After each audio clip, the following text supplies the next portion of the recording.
Welcome to Tech Right Now, the weekly podcast of the American Conservative. I'm Andrew Day, here with my colleagues Sumantra Maitra and Joseph Addington. We've got a fantastic show today with some breaking developments to discuss. President Donald Trump and Vladimir Putin plan to meet in Ukraine next week, or excuse me, on Ukraine next week. And Volodymyr Zelensky may join for a meeting as well, although that hasn't been confirmed. We might back into that conversation by first discussing the related matter of the 50% tariffs that Trump has placed on India. 25% of that is punishment for India's purchasing of Russian oil and is designed to put pressure on Russia and perhaps India to wrap up the conflict. Then we'll discuss Nayib Bukele, the president of El Salvador, the Caesar of Latin America. El Salvador's legislature changed the constitution to abolish presidential term limits, so we'll get into that. And at the end, I'll ask Joseph about his recent trip to Budapest, Hungary, where he went to many all night raves, took long walks along the Danube River, and came back a new man. So that's going to be an exciting conversation. I want to remind listeners on podcast apps that you can watch video versions of all of these episodes on YouTube as well. Okay, so like I said, let's talk about Trump's tariffs on India. We should note also that tariffs on dozens of countries have now gone into effect as Trump tries to remake the global trading order. He announced 25% tariffs on India last week, and he said that there was going to be some sort of additional penalty on India for purchasing Russian oil and funding Russia's war machine, as Trump says. And now we know that that is an additional 25% tariffs on India. So that's huge. 50% tariffs on India is massive. We are their largest market for exports. The 25% tariffs that are punishing them for the Russia thing don't go into effect until later in August. So they may be able to find a way to avert that. And I'm sure they'll at least think about ways that they can reduce the tariffs because they will affect their economy, certainly.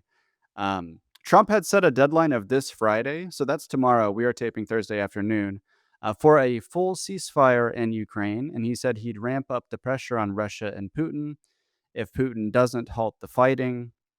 So the India tariffs should be seen in that context and in the specific context of the upcoming talks next week between Trump and Putin and possibly Zelensky. Sumantra, can you kind of guide us through what's been happening on the India tariffs and give your take on the tariffs themselves and possible consequences for the Ukraine war? Thank you, Andrew. So Trump has mentioned that he wants to stop the conflict in Ukraine. There has been so far no evidence that the Ukrainians or the Russians are interested in stopping the conflict as it currently stands. But President Trump thinks that he has got a bigger stake in stopping the conflict in the Ukraine, kind of like given his campaign promise. India, in between, is in a tough spot, and the tariffs on India has ramped up. All that is a factual statement. Now, to give color to the issue, part of the reason why Donald Trump has decided to put pressure on India is essentially a negotiation tactic. As you mentioned, Andrew, if genuinely this thing was about Russia, it would have been already there, present. But Trump hasn't done that. He is kind of giving India space to carry on the negotiation in a way, saying that the tariffs will be imposed at a later date. To give a brief background between about the trade between India and the United States, India is the biggest market. The U.S. is the biggest market for Indian export. So the pressure is on Indian exporting community. The current Indian government is in a very strange spot because of all the countries in the world. Before the election, only India and Israel were the two countries which had a more positive view of Donald Trump's candidacy. So they are facing a lot of immense amount of internal pressure. But at the end of the day, as it is quite evident, this entire negotiation that Trump is trying to, push forward with India is predicated on the idea of his administration's core area of interest, that is immigration. India is a big block of immigration to the United States. A lot of them are actually pretty bad, including some of the H-1B scams that happens. So there is this idea in the administration that that is one angle where the Indians need to negotiate a lot better. And the Indians understand that. From the Indian side, for example, whenever they have trade deals with the UK or with the European Union, they constantly keep their student visas and their work visas as a negotiation tactic in front. So that's point number one. So the Trump administration kind of understands that and tries to try to preempt this as a negotiation tactic. The second thing is, of all the countries that uh, deserves at least some amount of tariff, India is probably high up there because India has got a pretty strong protectionist side of its own. So the Indian, agriculture sector, for example, is extremely protectionist. A lot of Indian, pharmaceuticals are protectionist. Like we discussed in the last episode, they can't have quality control on some of the things that they're exporting. So that is also, I mean, we have been constantly telling them to do that, but they don't. So that is also some of the negotiation tactics that happens. The funny thing, though, is the Trump administration has tried to put tariffs, rhetorically justifying it as something to stop the war profiteering in Ukraine. But that kind of is a strange accusation, given that we are the ones who are profiting the most from this conflict, like purely from a mathematical perspective. Like we are the ones who are selling the most amount of weapons. We are the ones who are like putting pressure on the European Union, for example, to buy our LNG and not Russians.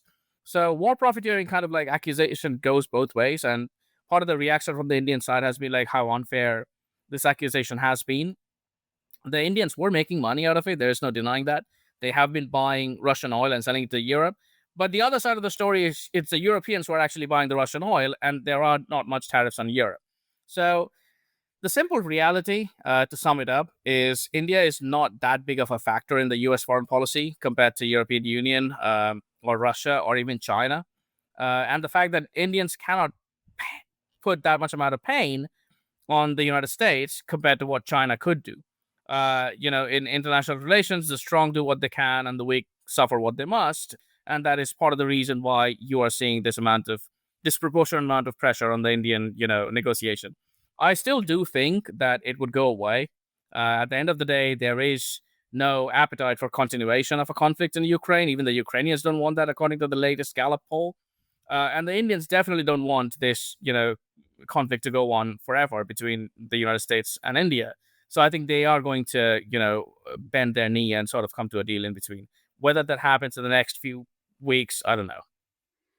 Yeah, I want to respond to that before I kick it to you, Joseph. So I do think that this second installment of 25% tariffs, I do think it is about Russia, even though, he's giving India time to do something, to avoid having the tariffs actually applied.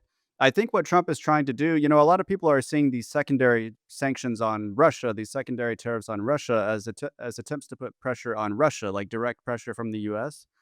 But I think we should think of it as an attempt to put pressure on India to pressure Russia. So it's kind of an indirect pressure coming from the US because it's going to be hard for Modi to address the first installment of tariffs to reduce his own country's protections because India has a lot of farmers and fishermen who are teetering on the edge of poverty. They've gone on strike before and presented political difficulties for Modi. He doesn't want to flood his market with Indian, or excuse me, with American agricultural products and food products, because that could be really bad for India's more impoverished population, and you could see an uprising from them. But he can perhaps put pressure on Putin at this critical juncture and say, "Okay, we're ready for you to stop this war because it's starting to fight us." So I think there's actually a chance that it could succeed in that respect. I don't see how India can just cut itself off from Russian oil. That might not be an option either. So its only option available is to kind of get in touch with Putin and push for an end to the war. I'm not saying that that will happen or that if that happens, it will be successful in getting Putin to stop. But I think the logic of it um, sort of makes sense. We should also note that previously the US had been kind of encouraging India to buy Russian crude oil and basically saying, well, the West, we're not going to, but India, you still can, even beyond this cap that we've set. They set a price cap above which you weren't allowed to buy Russian crude. because they know that if India also cuts themselves off from Russian oil, they're going to have to go to other sources to get oil, and they're going to drive up prices in the oil markets. So they thought that this would still, reduce the revenue coming into Putin's Russia, but without too terribly destabilizing the oil markets, and that seemed sensible. Um, but now, now there's been this unexpected change. I do think that probably from Modi's perspective, it is kind of unexpected. People were talking about a bromance between Trump and Modi. Modi was just at the White House pretty recently, and they seem to be getting along rather nicely. I didn't see any indication that there was gonna be 50% tariffs, which is massive. Yeah, Sumatra.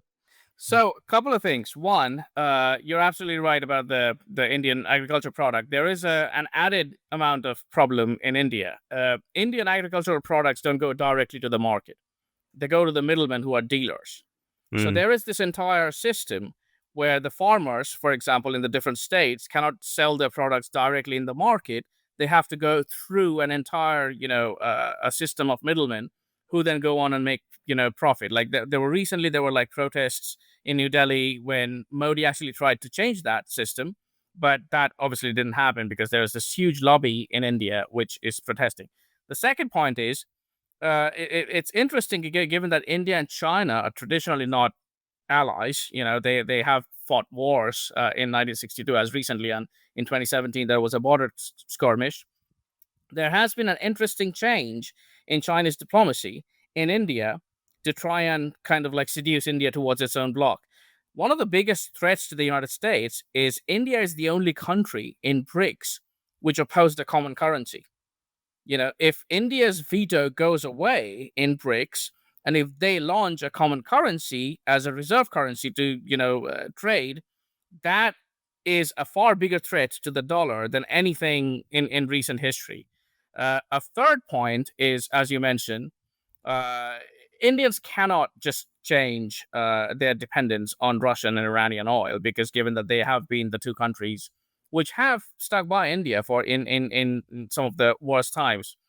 But on the other hand, I don't think the Indians have an appetite to actually start with this mercurial president who is now in the United States to kind of exacerbate the trade war between them, because at the end of the day it is India which has got a lot more to lose than the United States, given like student visas and job visas and all the other bunch of things that Indians are dependent on. Yeah, a straight up trade war between the US and India, the US will win. I mean, they Absolutely. and we should note Modi is now planning to go to China, for the first time in 7 years. We Yep. we just learned that this week, and it seems related to this pressure from the US. Absolutely. Joseph, what do you think about all this? Yeah, I think it's very interesting. I'll be honest, I rather doubt that it will have much effect on the war in Ukraine, but I do think it's interesting insofar as it betrays a shift in U.S. foreign policy in the Indo-Pacific generally. For a long time, the U.S. has tried to cultivate sort of an alliance with India. Several times during the Cold War, we tried to, with various kinds of aid, win over India from being softly Soviet aligned. And each time they took whatever concessions they could get, and then said, "Thank you very much. We'll go back to being softly aligned with the Soviets." Um, and kind of much the same has happened. We've seen the rise of China and the U.S. Beginning to be very worried about Chinese influence in the Asia Pacific, and so and so for the past several administrations, the United States has been attempting to win over India, uh, and we haven't got a lot to show for our efforts. Um, so I think the Trump administration may be coming to terms with what the U.S. should have realized a long time ago, which is that India is not interested in being an ally and will never be an ally of the United States. We can achieve very, very limited objectives as far as opposing the expansion of Chinese influence in the Indo-Pacific. But other than that, India views itself as a civilizational competitor to both the Anglosphere and the Sinosphere. And so we actually have very limited amount, that we can gain from cooperation with India broadly. And so switching towards a somewhat more aggressive foreign policy towards India, I think makes sense in a lot of ways if the Trump administration has begun to recognize this. It's another reason why we should be very careful and strictly limit immigration from India, I would point out, because the Indians are not necessarily friendly to the United States. Yeah. I want to amend something I said earlier because I said the US would definitely win a trade war with India, and I still definitely believe that. But that doesn't necessarily mean the US would be, in absolute terms, better off at the end of that trade war. I'm sure India is going to look to Europe and Japan to kind of fill in the gaps for some of its exports. I think the US and the UK are its main trading partners in terms of who it exports to, but it could probably do a lot more to export to Europe, which could be bad for American consumers in the long run. But I can see the geopolitical logic of what Trump is trying to do. um, so let's talk about Russia Ukraine. I'm curious to hear your thoughts, Sumantra, on what to expect from next week's meeting. Witkoff flew to Moscow and met with Putin. I think it was like his fifth time meeting with him. He's been criticized for not coming back with anything more tangible than a portrait of Donald Trump from the Kremlin. But on this occasion, Putin conveyed through Witkoff to Trump a desire to meet with Trump. Trump said, yeah, he would be down for that, but the White House also wants Putin and Trump to meet with Zelensky, which sounds like a very awkward meeting, and I highly doubt that that's going to happen. The Kremlin is saying that, in principle, Putin can meet with Zelensky, but they're just not ready for that yet. But in any case, it does look like Trump and Putin are going to meet face to face next week, which is, a major development. Sumantra, what do you expect to come out of that meeting? What do you think is possible in terms of using that meeting to start the process of ending the war? And what do you think Trump's approach to that meeting should be? Right. So one of the Russian objectives for the last almost like 3 years now has been to sideline the European Union and have bilateral relations with Trump or with the US president. That has been their core aim throughout the conflict. They wanted to show that we can, as an independent peer of the United States, bring the US to the table, put them like kind of like force them to come to the table to talk to us directly. You know, ignore Ukraine, ignore the European Union, ignore the E3 or any of the bigger powers in Europe. Fundamentally, it's a proxy war that's happening between the U.S. and Russia, and U.S. and Russia should come and have a conversation. It's very similar to how their tactic was even in the 80s when the war in Afghanistan was going on, and they wanted to meet in Reykjavik with Reagan, and that has been, to them, to the Russians, it's a prestige move, and so in that way, in a very narrow, definition, the Russians have actually won in this thing. That given that we have actually agreed to go and talk to them directly face to face. Couple of other things that I would like to mention. It's difficult to see an alignment of aims even now between the U.S. and Russia. Because there isn't. At the end of the day, the Russian interests in Ukraine are a lot more prominent than the U.S. interests there, and that hasn't changed. That is dictated by geography. It's not going to change. It's like American interests in Cuba. So to them, the escalation dominance is still on Russian side. They're actually winning in the battlefield, very limited, but still winning. Their production is genuinely dwarfing anything that's coming out of Ukraine.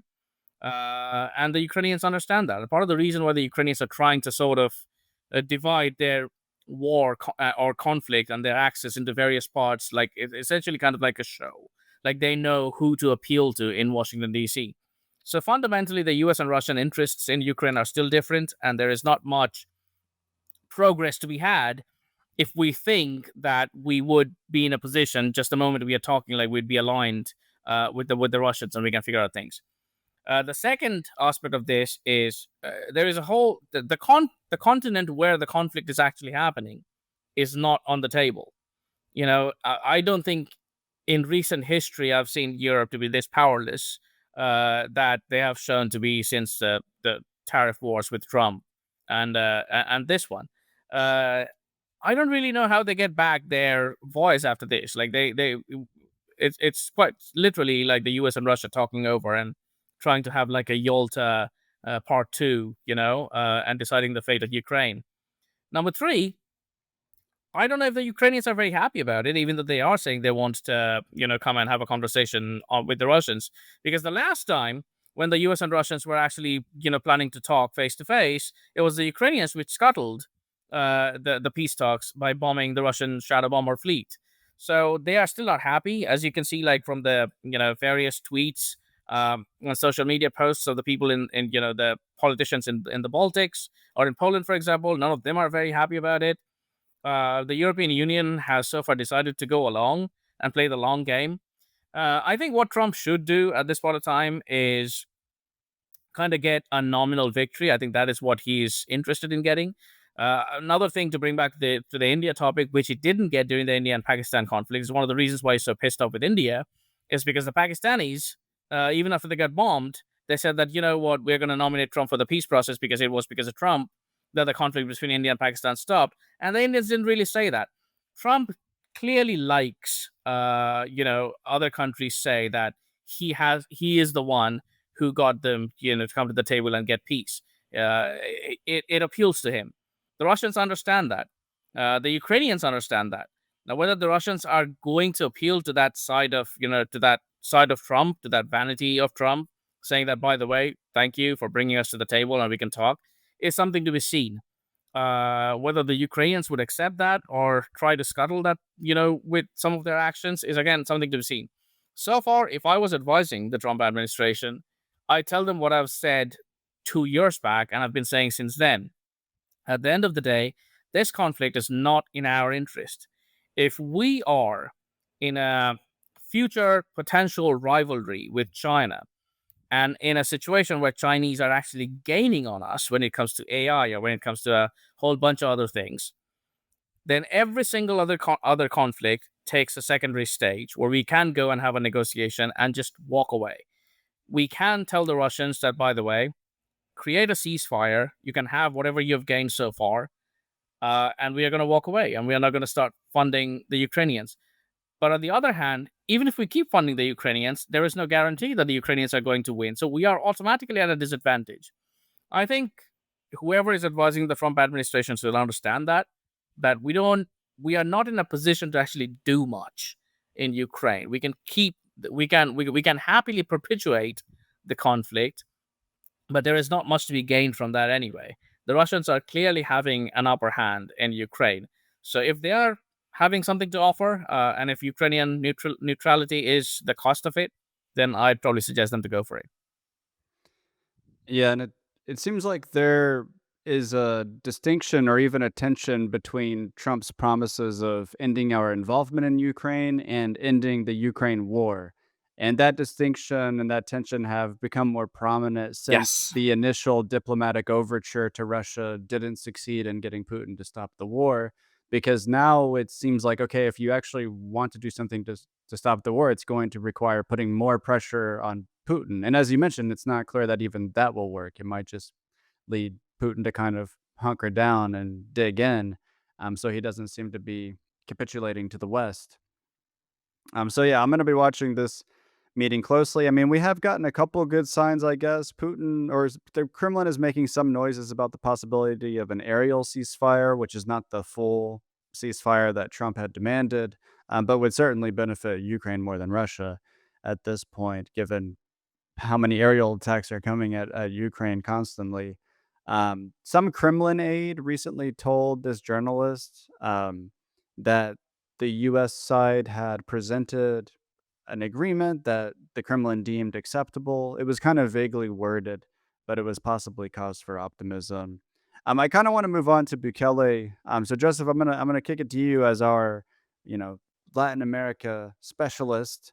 As I mentioned, Bukele, the legislature in El Salvador, has abolished presidential term limits. He is only what, 44 years old? So we could be seeing this guy in charge of El Salvador for decades.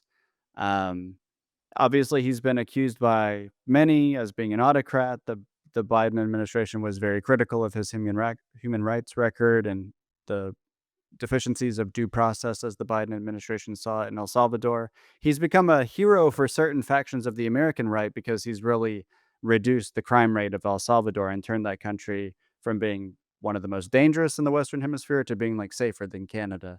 So, what do you think about this presidential term limits thing? Is this an autocratic authoritarian push, or are you sympathetic to Bukele? What are the risks involved? How are you thinking about this? Sure, Bukele is a very interesting figure. There are a few things to understand.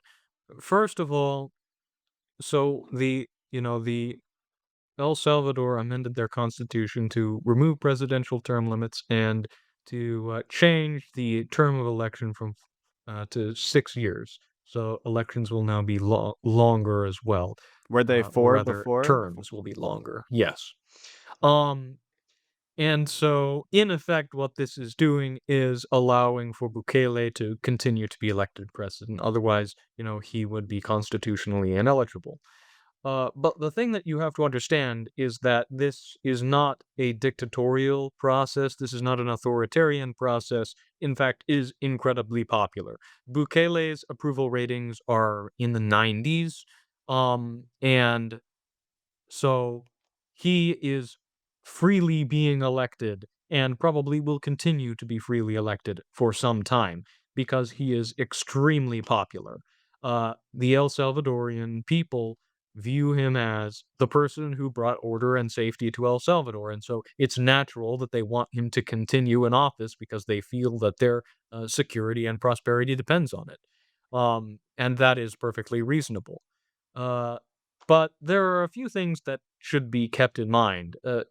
Bukele is in many ways sort of a classic caudillo of the Latin American right, a personalist leader who, by the strength of his charisma and his personal political skill, is able to dominate the political life of El Salvador and to bring order to the country. This is something that has happened at various times in Latin America with varying levels of success. Uh, to me, the leader that Bukele most brings to mind is Alberto Fujimori in Peru, who was also a popular president elected, in order to clamp down on the Marxist revolution that was going on because of the Shining Path in Peru. He deployed the army, cracked down on it. It was a much bloodier process for Fujimori than it was for Bukele. But he did succeed in ending the revolution. And this made Fujimori incredibly popular as well. He rode that to re-election, um, revised the constitution. The current constitution of Peru is the one that Fujimori wrote, essentially. Now, Fujimori is no longer the president of Peru. What happened?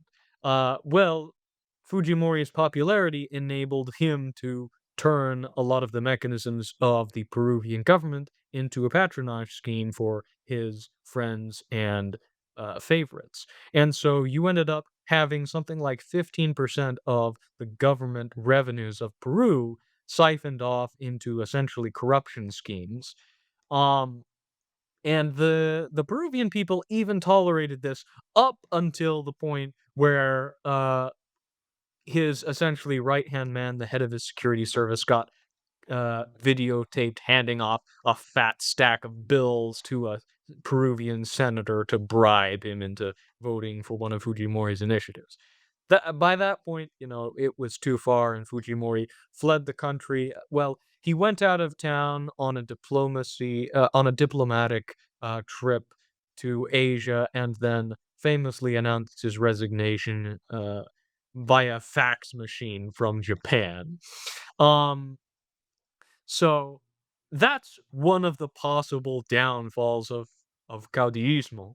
Uh, you have a very popular president who comes in, sets order to the country, but then because they have absolute power over the country and the government, it's very easy to fall into favoritism and corruption and to divert the public treasury to personal uses.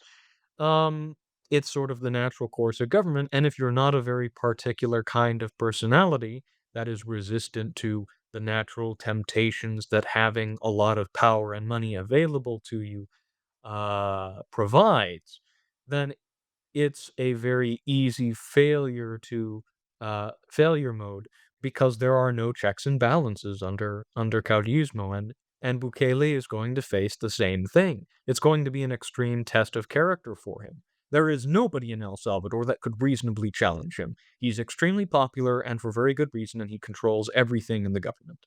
So, if he wants to abuse it, he will be able to. And he'll be able to do it for a while, but it won't be sustainable. So, if so that's one potential risk that people who are big fans of Bukele need to be aware of.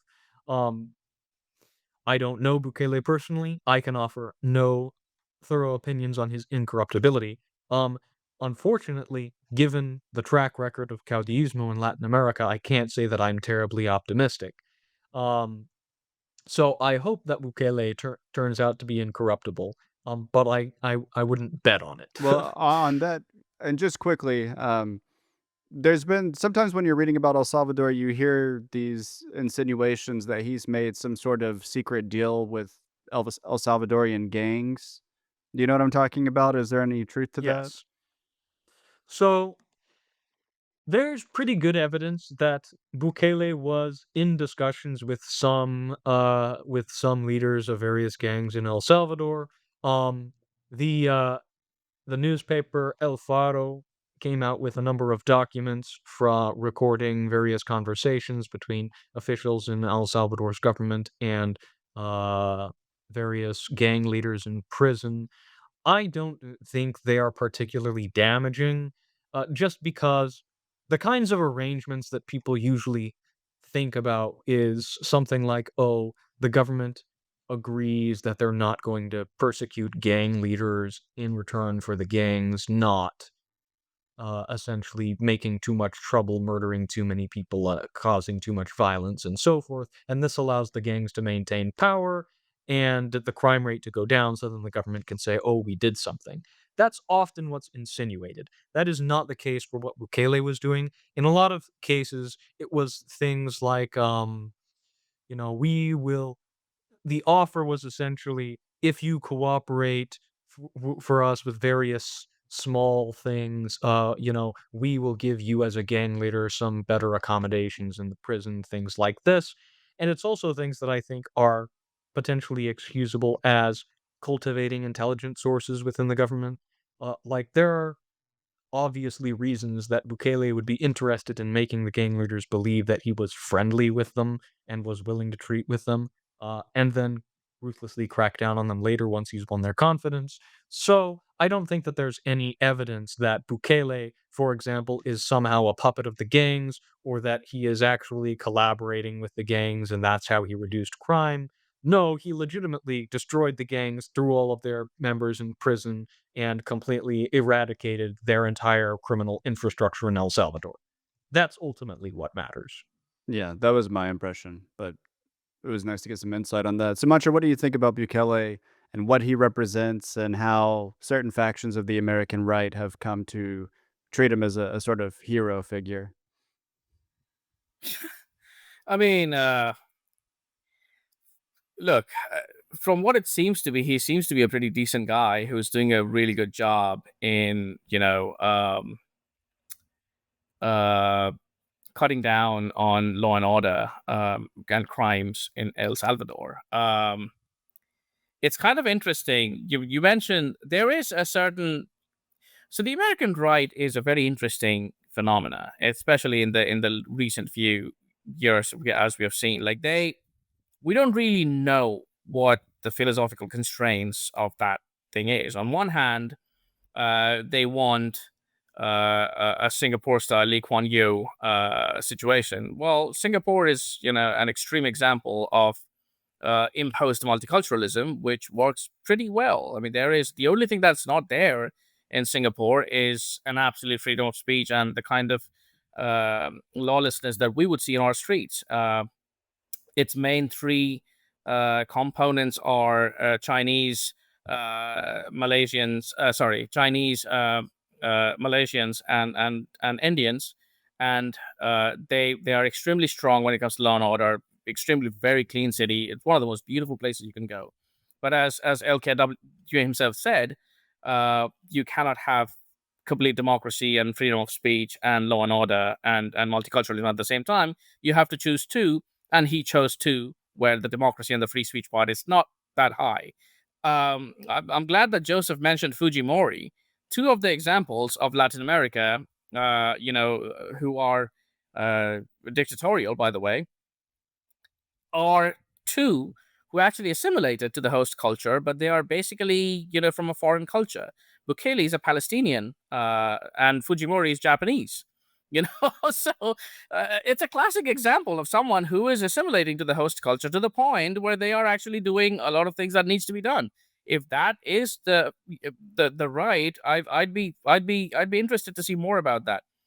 The key But thing also about note that, just to break in here for 1 minute, Mexico under Claudia Claudia Sheinbaum Sheinbaum, is being run by a Jew. there you go. Like it's. I mean, when the right talks about these things, they need to understand that you know this is it's probably not an argument that goes in their favor if you see a successfully assimilated foreigner being a dictator of the country that they're in. But anyway, who am I to, guide online right But wingers? it's funny, Bukele, he doesn't read as a foreigner. He looks El Salvadorian. How many people know he's Palestinian in America? Well, Middle Easterners and Latin Americans don't really look much different, other than probably in Uruguay and Argentina, who are Right. very Spanish looking. But that matters in Like terms of how he's Joseph here perceived. definitely looks like Argentinian. Bukele does not look, uh Bukele certainly looks Latin American. He does not look particularly El Salvadorian. What about him is not El Salvadorian looking? Uh, I know it's hard El to capture these Salvador nuances in words, but I'm just curious. Yeah, I mean, El Salvadorians tend to be much like they tend to be shorter, darker. They have very different facial structures. Bukele has sort of a Bukele has sort of like a lengthy face. Mhm. I'm not like an ethnologist, so I would have a hard No, time no, it describing this makes though. sense. I believe it. Although, is it like in Colombia where there's a kind of racial stratification that maybe Americans wouldn't perceive to be racial, but it has to do with like your general complexion and hair color and stuff? It's all over Latin America, from what I know. Yeah. Yeah, I mean, it's a little bit different because another thing about Bukele and El Salvador that you have to recognize is one of the reasons that Bukele was able to be so effective is because El Salvador is a tiny country. It consists of one city, San Salvador, and its environs. And so Bukele had, to exercise only control over a relatively small area, um, and I mean, that's difficult in its own way because he has a limited amount of resources, but it also means that the challenges that he has to confront are relatively limited. So, for example, in Ecuador, Daniel Noboa is attempting to do kind of the same mano dura thing that Bukele did in El Salvador. But Ecuador is a much larger country and subject to much stronger forces of crime and corruption. And so the mano dura is not going to work nearly as well in Ecuador as it would in El Salvador, just because the situation is so much more complex that it's much harder to address. And so when we talk about the successes that Bukele has, we shouldn't exaggerate them. Bukele did what he did, and it was a fantastic accomplishment. But you can't just extrapolate from Bukele and say that any Latin American country can do the same thing in the same way, because it's absolutely not true. And in many cases, attempting to do it is actually terrible. You can look at Felipe Calderon in the Mexican drug war.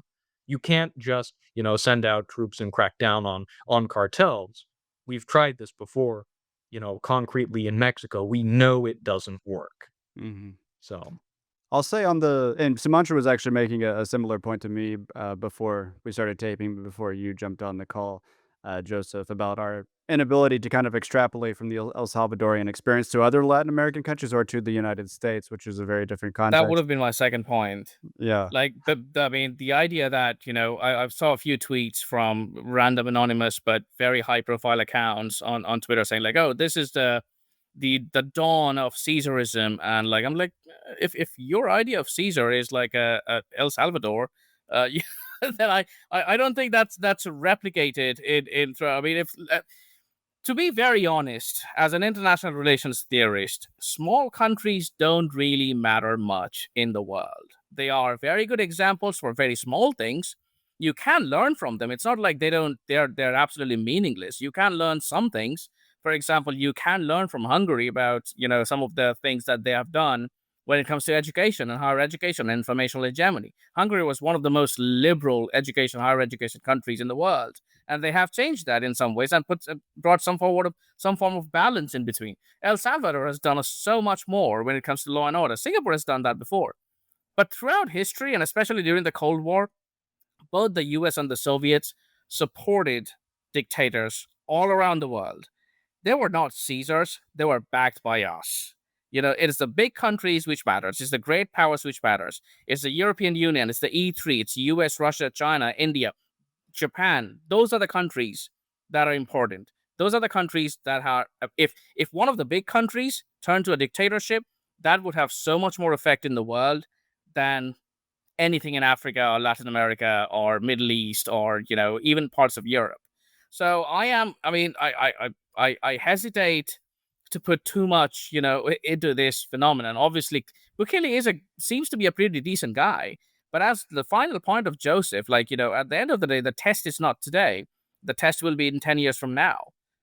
Every one of us remember Lord Acton. I'm not very much big on democracy anyway. Like if you have read like Max Weber, you'd know that democracy is itself a very Western European Protestant thing. Like it's just a it's a we try and think like throughout the world everyone is going to be democratic, but it is not. It has never been the norm, and I don't think that's going to be the norm anyway. But even for small countries, what he's doing now seems to be great, but at the end of the day, in 10 years' time, 15 years' time, power has a tendency to sort of, change and transform a human being. And that is the biggest test that's going to happen. And we cannot judge that today anyway. Yeah, and I'll say on this topic of how the big powers are the ones that matter. I mean, I'm not sure that Bukele would even feel so emboldened to go for this, uh, you know, power grab right now, if we want to call it that, of abolishing term limits, if not for Trump, because the Biden administration was kind of continually criticizing El Salvador, highlighting human rights abuses, calling into question Bukele's attempts to crack down on crime. In some ways, they had egg on their face by the end of it because Bukele was so successful at Wasn't making wasn't his there a country safe threat of again. like a color revolution in El Salvador? And they were mentioning like if Biden wins a second term, there might be a color revolution in El Salvador or something of that sort. Like, am I totally misplacing that? I don't remember that, but I wouldn't be surprised if Bukele was afraid of such a thing. But Trump Yeah. has been a big fan. The Trump administration explicitly says he's not a dictator. And I want to make one more point to explain why I'm kind of sympathetic, or I'm predisposed to be sympathetic to Bukele. I mentioned earlier in my question to you, Joseph, whether this is an authoritarian kind of guy. But actually, it's kind of a pet peeve of mine when people use the word authoritarian as a pejorative because as a man of the right, I think authority is a good thing. The Exactly. the opposite of authority for me is not Anarchy. freedom, it's anarchy or it's tyranny. Yeah. Tyranny is a form of a lack of authority in government. So is anarchy, so is anarcho-tyranny, a term coined by Sam Francis that has gained currency recently, and even like Tucker Carlson has used it. Yeah, I tend to have a perspective on law and order issues, and I know it sounds harsh, but it is what I believe that someone's head is getting bashed. It's just a matter of whose head and who is bashing it. And in El Salvador, it's not as if there's been an increase in violence.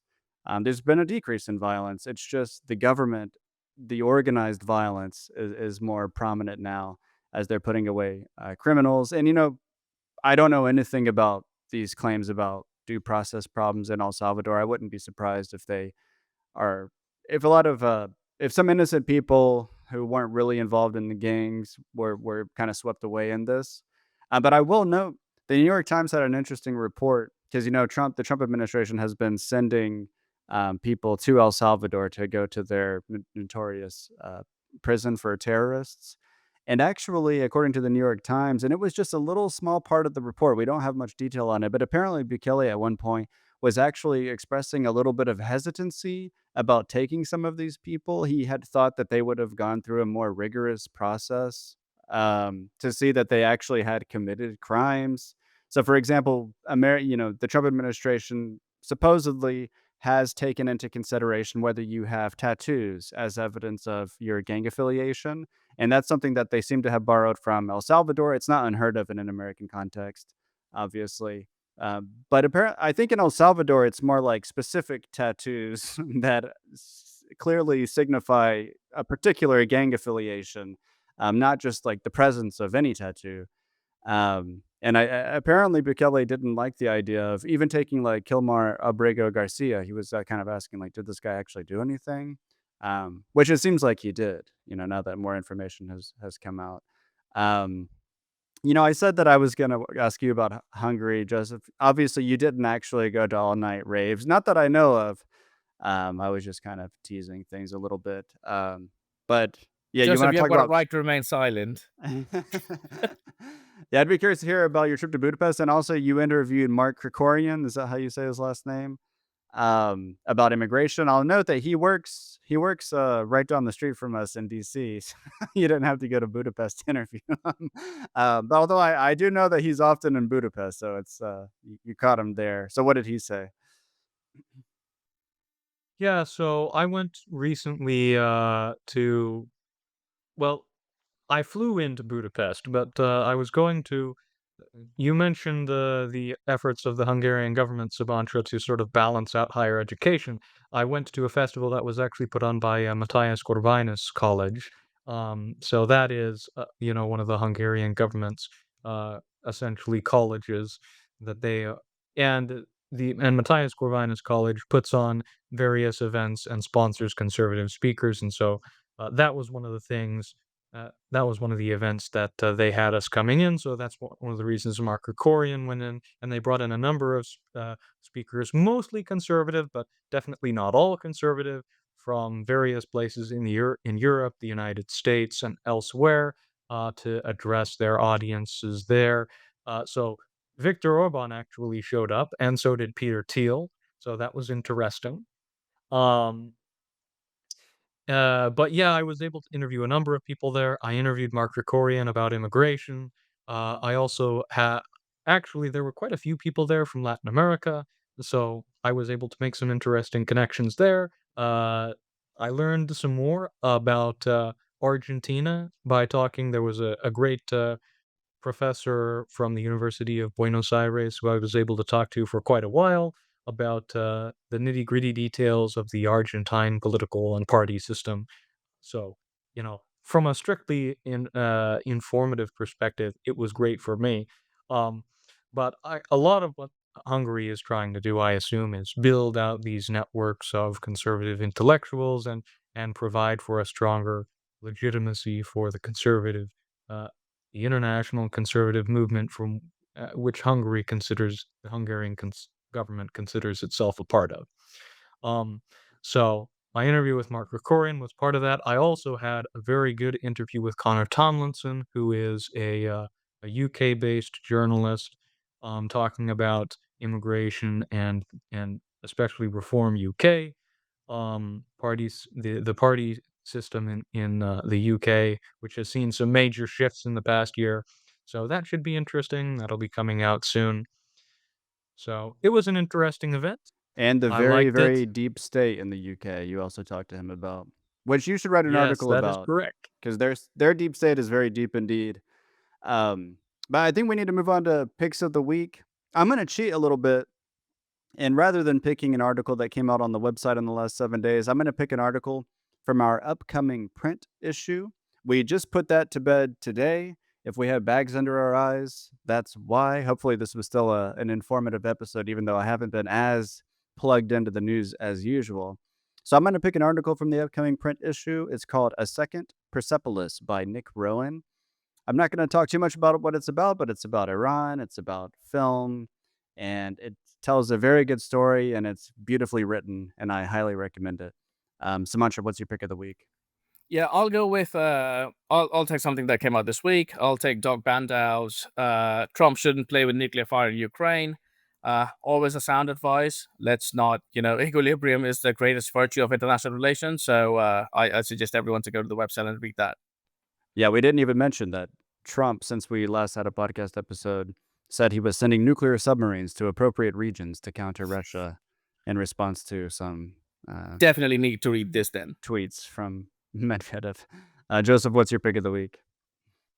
Sure, I'll take Spencer's AI for president. I don't necessarily agree with the message there, but I do think that it's a very interesting interrogation of artificial intelligence and its involvement in politics. And I've been reading quite a bit about AI and politics recently, so I think it is worth looking into.